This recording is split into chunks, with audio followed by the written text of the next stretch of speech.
কারোর অকাত বোঝানোর জন্য সিগমারা কখনো কুকুরের মতো ঘেউ ঘেউ করে না, বরং সাইলেন্ট সাইকোলজি ট্রিকের বারিশ করিয়ে দেয় এবং সামনের জন বুঝে ওঠার আগে সে নিজের ভেতর থেকে হেরে যায়। তাই হয়তো তোমার এটি দরকার, তাই দেখতে পারো।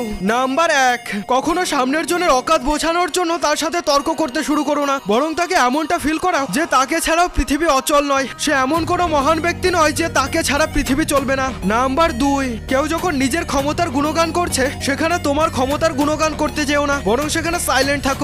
যার অরিজিনাল ক্ষমতা আছে সে কখনো লোকের সামনে ক্ষমতা দেখায় না, বরং যেখানে দরকার ঠিক সেখানে ক্ষমতা দেখায়। নাম্বার 3, কেউ যখন তোমার সামনে নিজের তারিফ করছে তখন তুমি চুপ থাকো এবং নিজের প্রশংসার বই তার সামনে খুলে বসো না, কারণ তোমার প্রশংসা সেই বুঝবে যে তোমার কথা বুঝতে পারবে। তাই যে কারোর সামনে তোমার জীবনের বই খুলে বসো না। নাম্বার 4, কোনো মহান ব্যক্তি যখন নিজেকে অনেক বড় ভাবছে তখন তুমি সাইলেন্ট থাকো এবং তার চোখের দিকে হালকা করে তাকাও আর একটা হালকা স্মাইল দিয়ে সেখান থেকে বেরিয়ে যাও। ব্যাস, তারপরেই বুম। আর তোমরা চাইলে